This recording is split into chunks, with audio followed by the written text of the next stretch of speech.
Hello, fellow gamers, and welcome to the Video Gamers Podcast. The year's only halfway done, but the indie space is already swinging for the Game of the Year gold.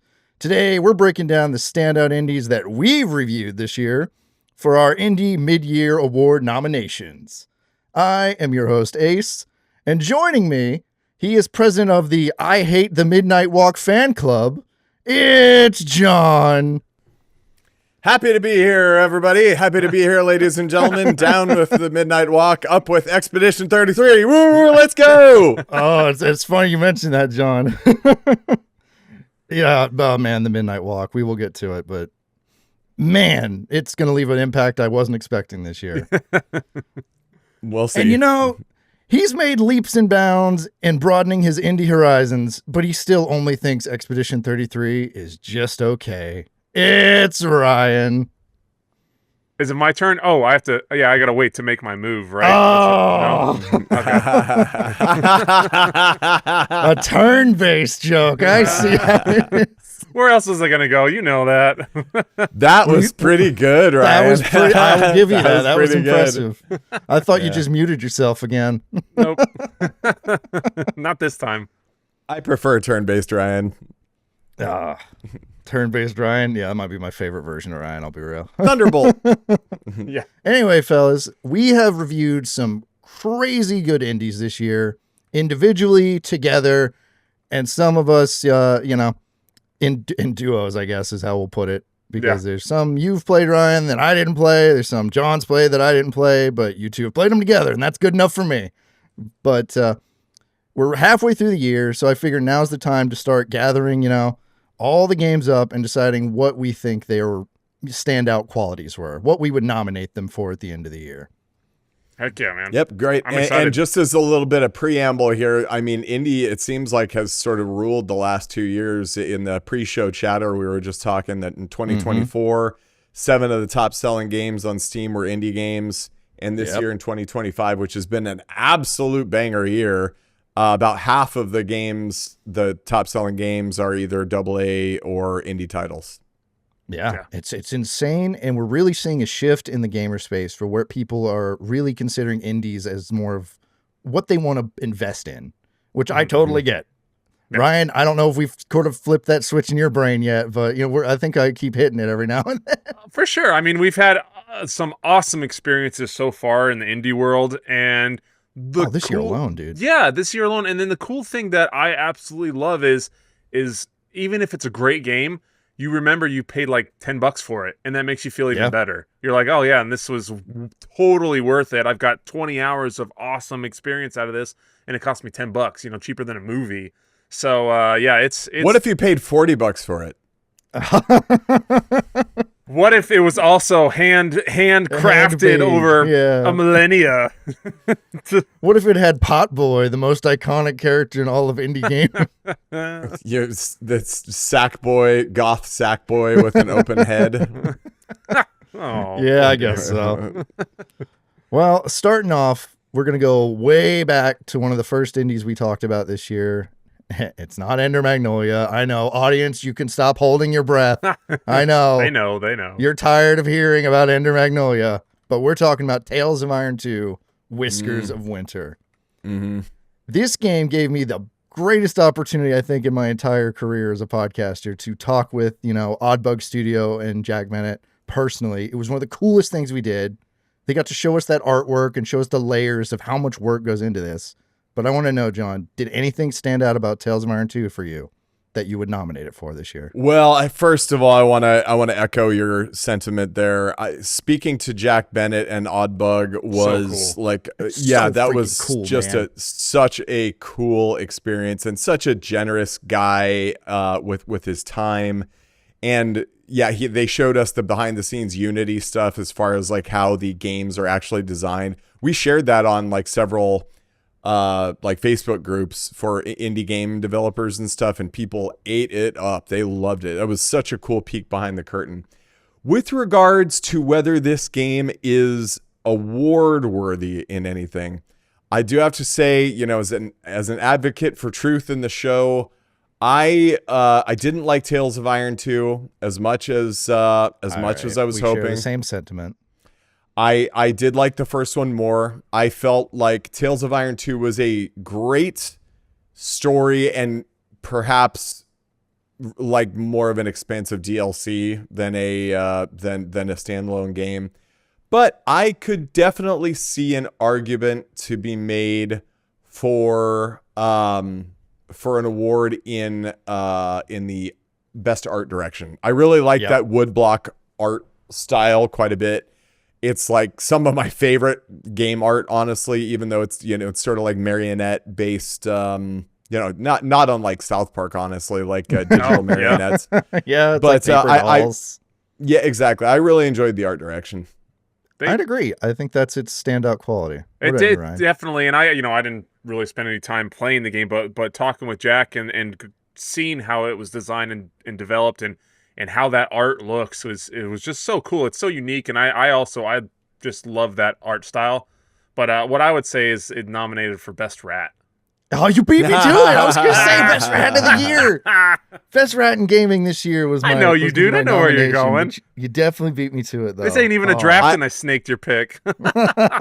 There's another one that I've got here. This is for sure like IP most deserving of a cartoon or a show or something. I would love to see this fleshed out into like a show, man.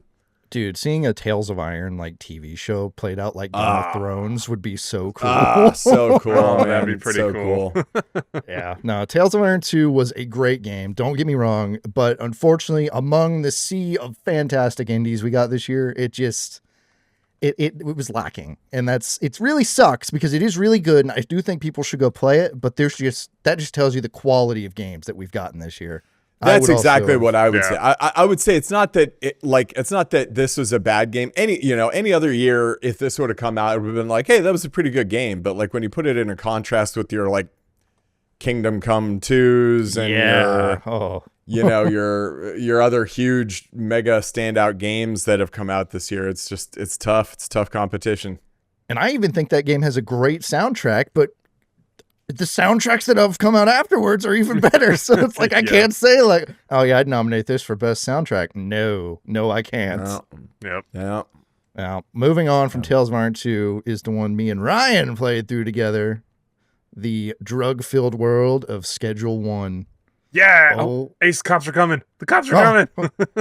Hide the drugs, Ryan. Hide them quick. Oh, don't worry. It's just Benji. Never mind. We're good. That's our boy. Good. All right. We're all good. This game took the world by storm for like that first few weeks, man. Like I felt like I was seeing this everywhere. Enough so that we got Josh to pick it up, which when does Josh pick up games like this? Not often. Had a lot of fun with it too. We did. We had a great time. Yeah, I even went back and played some more. It's just one of those that has a very satisfying game loop. It's not crazy difficult, but it's just one of those just fun, goofy games that makes you laugh. And like I had said when we did the deep dive, just hearing like us all sit and chat and talk about like, oh yeah, we got to deliver 3 grams of meth here and do this and that, and it was listening to Josh say all the like the specific strains too. Like, oh yeah, I got some Granddaddy Perp, and it's dude, you were breaking, dude. That so was easy. You joined that voice chat with me and Josh talking drugs, like trying to figure out where things go. We were just reading descriptions of things. We didn't know what we were talking about. He was like, okay, let's go buy some more baggies. I'm going to start bagging up the Granddaddy Purple we have here. Watch out for the cops. Don't get caught. I'm like, what did I join here, man? What's going on? Am I on the wrong channel? Dude, we had a great time with Schedule 1. So if you had to pick one of these nominations for Schedule 1, what stood out about Schedule 1, if anything, Ryan?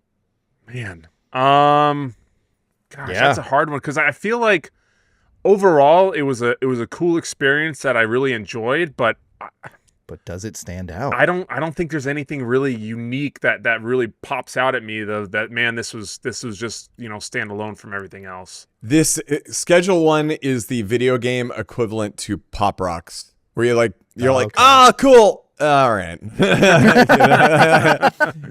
I will say the dev, it's a solo dev, is still updating the game and adding more features. He's adding rival gangs. He's adding more drugs and more things to work towards. But, the game is running. I mean, it's running as intended, but I don't think it's got what it takes to take anything home, unfortunately. Yeah. Really fun experience. It's awesome that they're still supporting it. And that whoever that is has either a comfortable retirement or a bright future in their future. Yep. Yeah, as long as no one checks what game they developed. And they're like, oh, it's a game about drugs. Never mind. Yeah. Well, yeah, but couldn't you see this being like a whole mini game or a game within a game of GTA 6 or something like that? Yeah, I could see that. That's true. I forget that I haven't played any Grand Theft Auto games, so I don't think about that, but that's true. And GTA 6 is set to be a big release, huh? I keep forgetting that you never played GTA. That's wild. Like any I of them prefer ever? Watch Dogs. Yeah, I tried to play GTA 4 on an Xbox 360. It was just wasn't going well, so I didn't continue.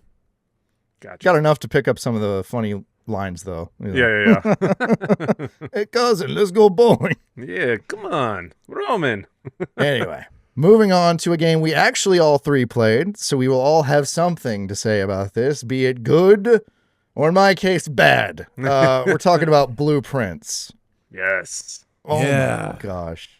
I wish I liked this game. Yeah, man. This is like, to make another comparison, this is more in that like Oppenheimer category where like if it resonates with you, it's really going to resonate with you. But if you don't like it, there's some reasons why that are totally valid.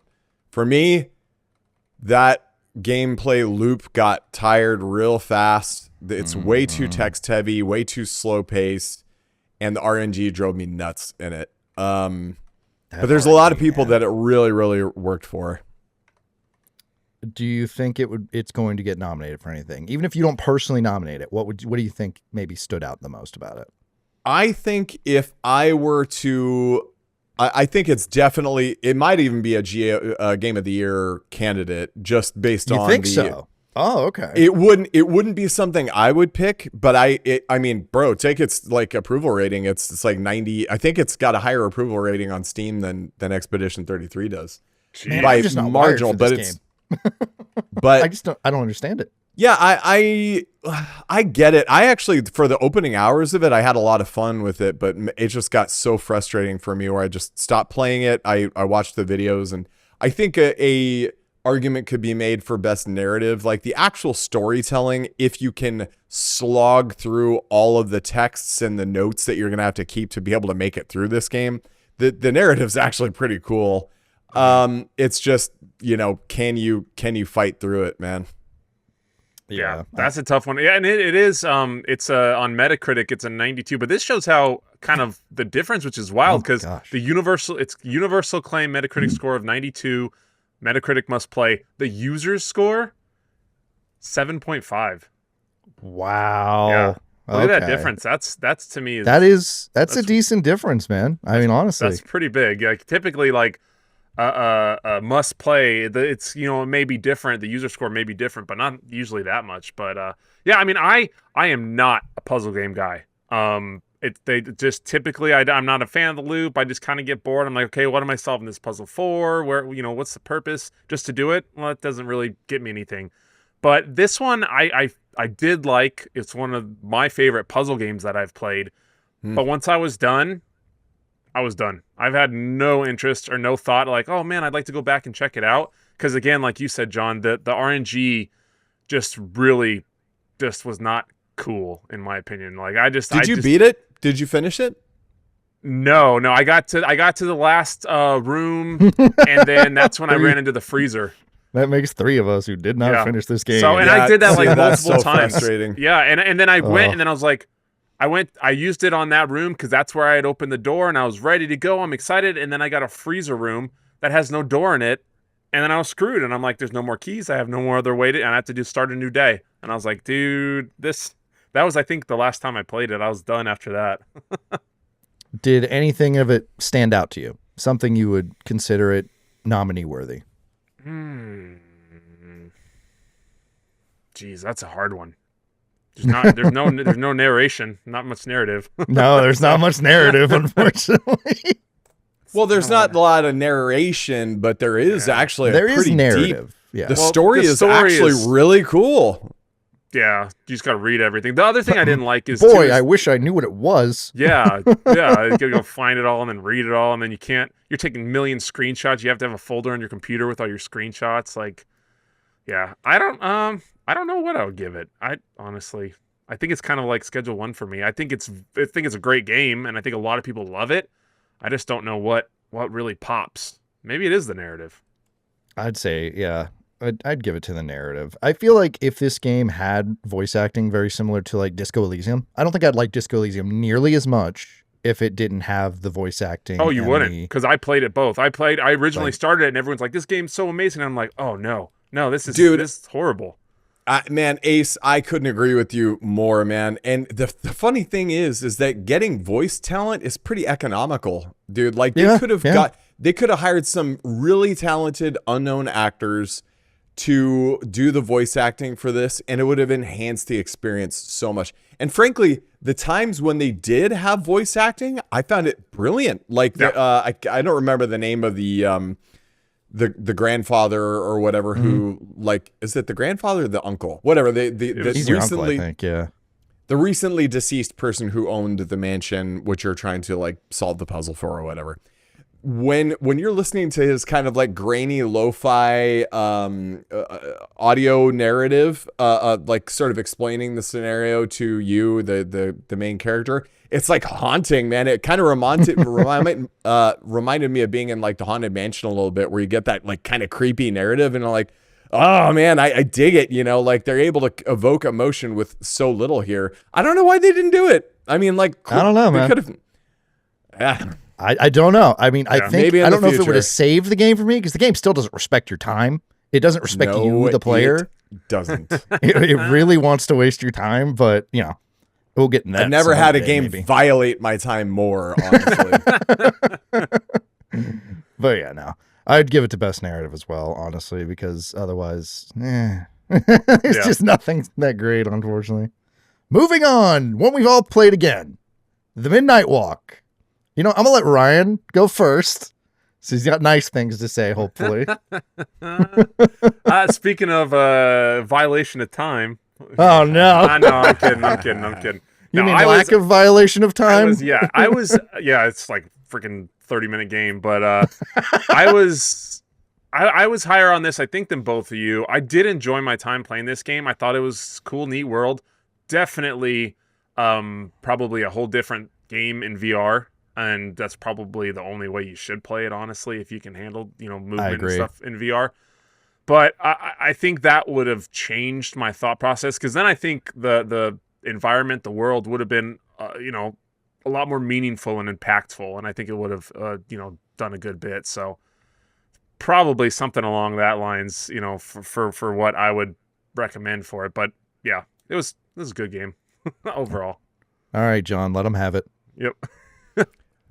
I've probably punched down on these guys enough. The reality is that they created something much more substantial and brave and worthy of positive critique than I could ever do myself. And so anybody who's listening to me just beat these guys up over and over again, know that I acknowledge that. I'm kind of having fun a little bit. And honestly, secretly, I just want them to invite me over so I can look at their little puppets. I personally didn't enjoy this game, but I do know that there are a lot of people who really, really liked it. And I could see a case being made for best art direction for this one as well. It didn't quite resonate with me, which is shocking, but I could see it. Yeah. I wanted to love it more than I did. And I soften on it the farther away from it I get. And then I'm reminded just how little game there was for what I paid, and I get mad again. And I'm not mad, I guess, at the game, but more of that this wasn't clear, I guess, at the beginning, how short this game was. Yeah. And the fact that people seem to have come to the consensus that this game is a VR game. It is a VR game, and they are selling it as a regular game. And I guess that's fine for most people. It just wasn't for me. Yeah, this. So I had the privilege of talking with this entrepreneur who runs a mixed reality, augmented reality company called Mixed Rift, and he had this great point of view on this stuff, where he was like, VR, the technology came out without people really understanding what the utility was and what people would buy. And so what you had was all of these studios spending tons and tons of money on VR, Resident Evil, and Half-Life experiences and things like the Midnight Walk, without really understanding if that could be business solvent, like are enough people going to buy this as a VR experience to justify the huge production costs associated with it. And in this case, they probably did some projections late in the development process and said no, and made it a broader available game, and it just doesn't work. You end up with this game that's kind of neither. It's like kind of not a VR game and not a standard, single player experience. I don't know. But again, man, we're in the minority. It's got overwhelmingly we are definitely positive. In the minority. Yeah. This game, overwhelmingly people positive. Love it. But for me, I would nominate it for either best art direction. I could see possibly for that just because the effort that went into it and all the, this 3D scanning of the models into the game. But also, I could possibly give it to best audio design. It had pretty good audio design. Yeah, pretty good audio. Yeah, especially like when you did the whole closing your eyes thing. You had to listen for the whispers and walk forward, things like that. I could see that. And especially because I can't really think anything coming up that could possibly take it. Yeah, again, I think it's just a different experience and probably in VR that, you can't really get. Like I've talked to people that, like one of my favorite VR games is Super Hot. And people will play it on their system's controller and stuff, not in VR. And I can't even imagine not playing it in VR. It would be a totally different game. So that's how I kind of feel what this is, in the opposite direction. So, but probably the art style, the art direction is what I would say. Sorry, the Midnight Walk. Sorry. Sorry again, Moonhood. But moving on to what I think we're all expecting to get nominated for, the big one. It's Expedition 33. Oh, here we go. We've all played it. John, go ahead. The floor is yours, buddy. Rick. How many awards do you want to nominate it for? Well, so if I'm going down the line here, Game of the Year, clear contender. Game direction, clear contender. Best narrative, clear contender. Best art direction, clear contender. Best score and music, locked. Locked in. Locked in. 100%. Audio design, locked. Best performance, clear contender. Games for impact. So there's a category in the Game Awards that's recognizes games that address social issues and promote positive change. I don't know that this... I could see it, but I don't know that it's quite as impactful as maybe. So you think it sweeps the board pretty much, almost? This is as clear a contender to sweep as I've ever seen, man. I gotta agree. Can you guys think of a game that has had the social resonance that this game has? No, especially not for a turn-based RPG, which are usually very divisive among the Western audience. And to come out the way it did, where it just kind of like was boom and then just went gangbusters. Yeah, just took over. I think that there's games that if you were to look at them in the rear view mirror, where you'd go like, okay, Cyberpunk or Red Dead, Red Dead 2, God of War 2019, that if you looked at them through the rear view mirror, you'd be like, oh gosh, yeah, these are like clear sweep contenders or whatever. But I think that those took a little bit to like, for people to appreciate them. Like it took a little bit for people to really appreciate what masterpieces these were. Ooh. Expedition 33 came out hot. People knew right away that this was something special and celebrated it and still celebrate it. It's somewhat of a cultural phenomenon. The fact that it came out of a indie studio to at the beginning of the year for a reduced price point, available day one, Game Pass. It just checks so many boxes. I'd be surprised if it doesn't come pretty darn close to a sweep. So who would you nominate for the best performance in the game? Who is it? I don't remember the actor's name, but if I had to give it to somebody, it'd be Mael, the voice actor who did Mael, or Andy Serkis, bro. I was thinking Charlie Cox did a really good job. He did. He did, and there's not a lot I can say about that without nothing more. spoilers. Yeah. But I would say that Charlie Cox himself would say that he is not deserving of this award. Yeah, I think he would agree. I would say the only game I could think comes close to the success I've seen with Expedition 33 is Baldur's Gate 3.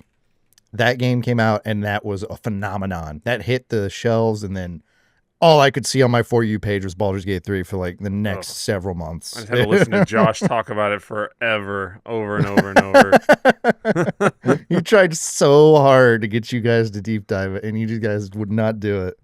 You guys, go ahead. I was just gonna say I wasn't a fan of the game, but I've softened on that game too. Like the reality is it's a D&D game, and anything that gets people dorkier is I'm all for it. Yeah. And Shadowheart and Mael have the same voice actor, so there's that too. Very true. There you go. Maybe she's the key. No Well, complaints there. You guys done making donuts? I would say, you Blazing ready over to there. say your piece and speak for the people? No, to be fair, and keep my integrity with this game, I'm not gonna trash it because it is. I think everything that you guys have said is fair praise to it. It's just one of those that's not my type of game. I do think there's a different direction they could have gone with some stuff, but overall, the music was outstanding. It was beautiful. The gameplay for what it is was great. So yeah, overall, I think it kind of has potential to get a lot of these. Yeah, I agree. All right, What about we got you, two Ace? games left, fellas. But before that, hang on, Ace. What before we break here? What were your opinions on Expedition 33? I didn't finish it. I'm about halfway through it before I got pulled to do something else. But the time I spent with Expedition 33, that's like the best turn-based RPG I've played in years. And I love Persona. Persona is one of my favorite series ever, which that's saying something. If you can make a turn-based RPG, I prefer more than Persona. Because Persona is already a very hyperactive turn-based RPG where you don't feel like you're waiting that much. Then you get into Expedition 33, and now I'm never waiting. I'm just parrying like I'm playing Dark Souls.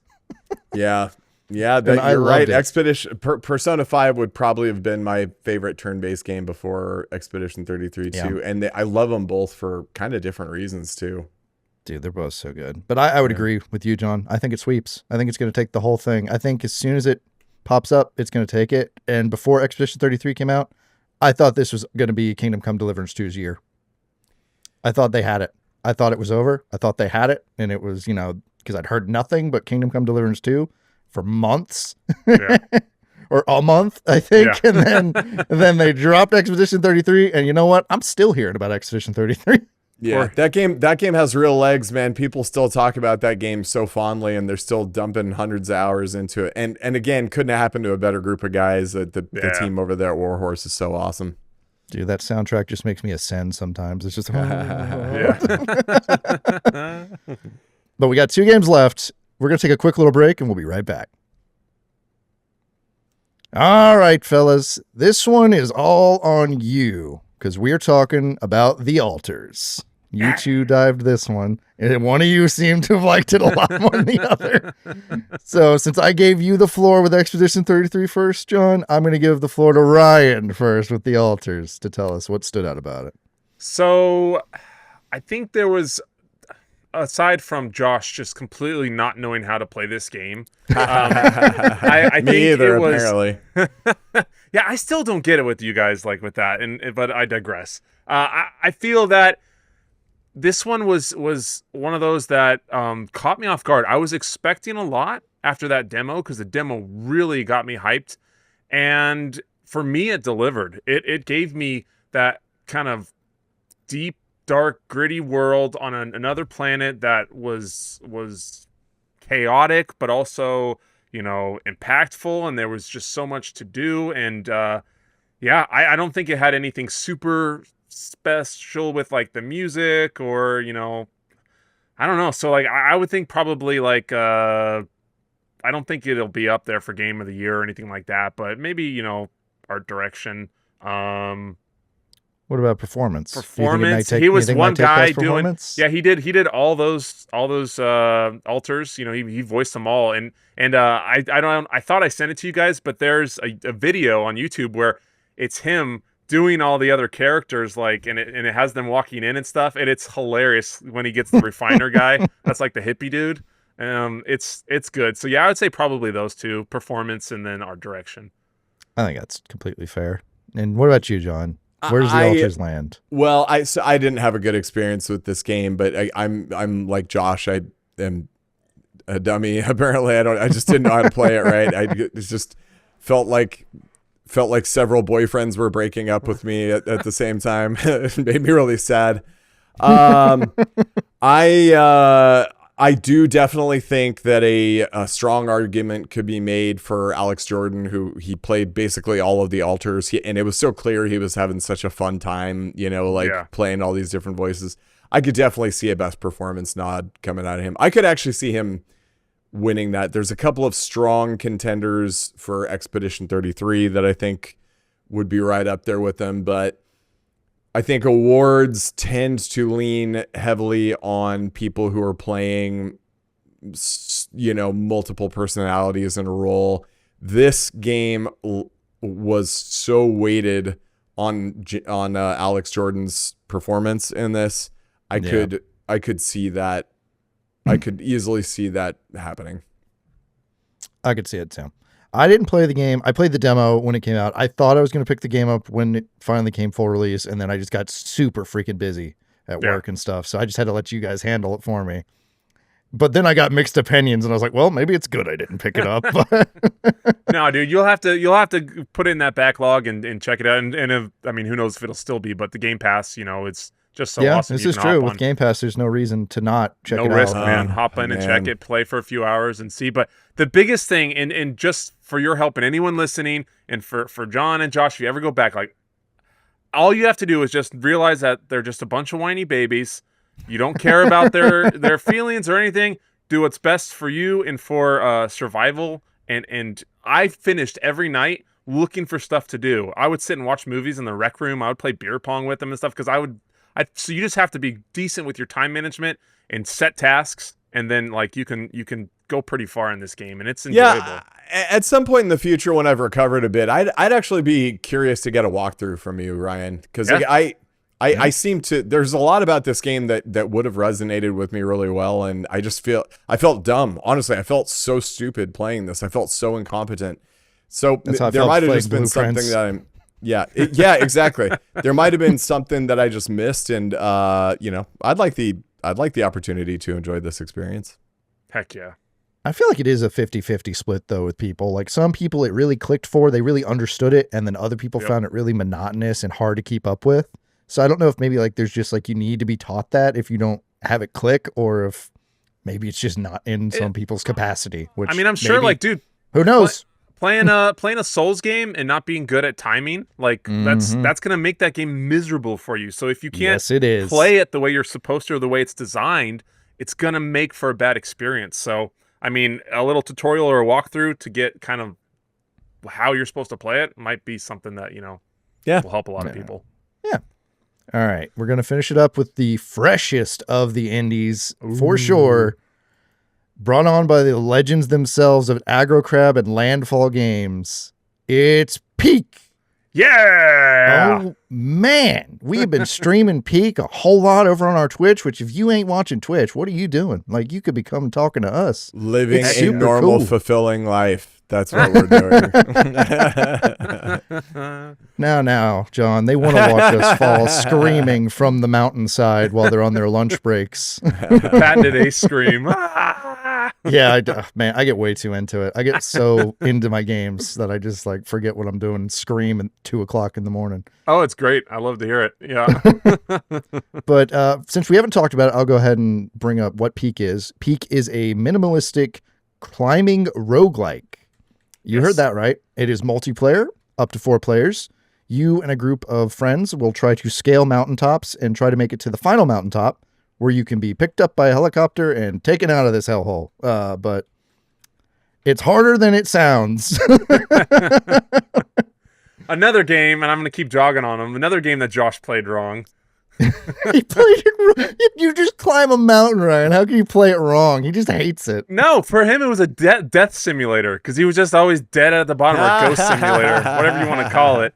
Who was always walking up to him, feeding him poison apples? Okay, listen. That was me. But okay, it might have been me as well, but you know, like it's this is just one of those that it's those Repo, Lethal Company, those just fun, streamable party friend games that you can all hop on online and just laugh and crack up and have a blast. Like no matter what, most of the time you're gonna enjoy your play session, you're gonna enjoy your playthrough. What it could be nominated for, that's gonna be hard because it's a lot of these well enjoyable, well memorable. They don't have a lot that stand out that are like nomination worthy, that are gonna beat any of these other powerhouses that come out, you know. So yeah, I don't know if there's anything really that stands out with Pop that. Rocks. Yep. Yeah, I think John might be right about the Pop Rocks again. But it was $8, man. $8. I will Great, say yeah. it was Pop Rocks $8 cheap. And unlike other games like it, like Lethal and Repo, this did not release in early access. This is a full complete game. It released full. Bravo, It by the released way. in full game, and it's getting updates out the wazoo right now because people are playing the crap out of it over on Twitch and YouTube. So like, Yep, 2 million copies in 9 days. insane. Wow. Insane. Yeah. That is crazy. Yeah, awesome. Yeah, like I said, I don't know if there's anything nomination worthy, but it was definitely a solid game, and will have its moment in the sun for a little and to bit. that dev's credit, would you rather have the award or the bank account? Right? At this point, yeah. It's a split bank account, I guess, between Aggro Crab and Landfall, but Yeah, there's a much still. The money is a much clearer means of measuring your success. Yeah. yeah. Peak is great, but I think it peaked, unfortunately. So Oh. Ryan, so you've played Peak and you've played Cairn, the demo, Yes. anyways. Which do you prefer?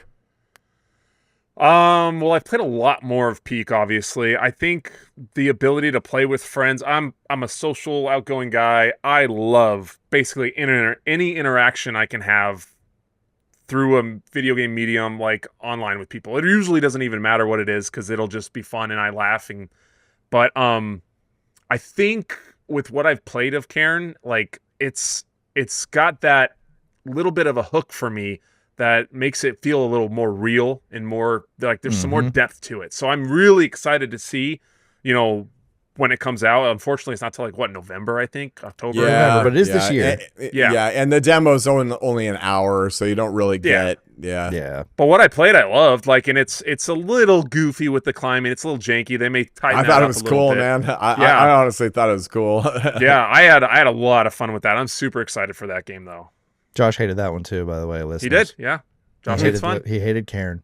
He hates climbing games, apparently. Well, either one. It's interesting because he's really into turn-based games, and it's just it's very meticulous.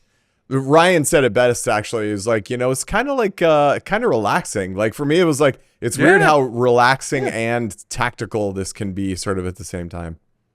Yeah, Also, I'm glad it is cliff climbing and not cave diving, because that would give me anxiety like you would not believe. Right. But I'm very excited for Cairn over Peak because Cairn's going to have a great story. I can already tell. And, you know, it's got the survival elements where you have to start, you know, you have to keep taking care of yourself in order to make it up the mountain, which very hyped for Cairn, by the way. Yep. Same. Definitely.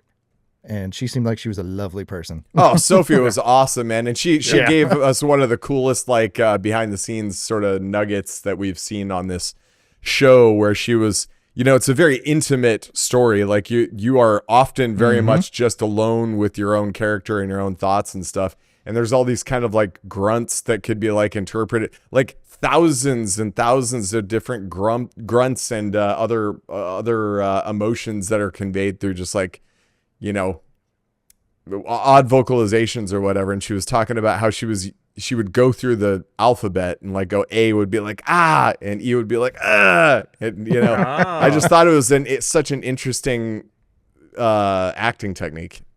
I greatly awesome. enjoyed listening to her interview myself. So Yeah, if you have, check that out if you check haven't that heard out it. for sure. Yeah, Ace got that. Yeah, John did an interview with her, and it was fantastic. So it's up on all our stuff. All credit goes to Sophie, man. She was a star. She was. It was awesome editing the clips of that. All right, fellas, that's it. We've looked at 7 indie games for this year. We've nominated them for what we think they'll hit. I'm curious at the end of the year if any of them make it that far. We'll see. Yeah, some of them we didn't nominate for anything, which I think we're completely valid on. But, listeners, if you think we're wrong, tell me what's so great about Schedule 1 that it should be nominated. Tell me what's so great about the Midnight Walk that it should be nominated. Tell me. I want to know because I feel left out on some of these. John, you want to tell people how they can help support the show and keep us going? Yes, absolutely. So first of all, thank you to each and every one of you who is taking time out of your day or out of your drive to tune in and listen to this show. Hopefully you're not watching the show while driving, but if you are, hey man, we're not judging.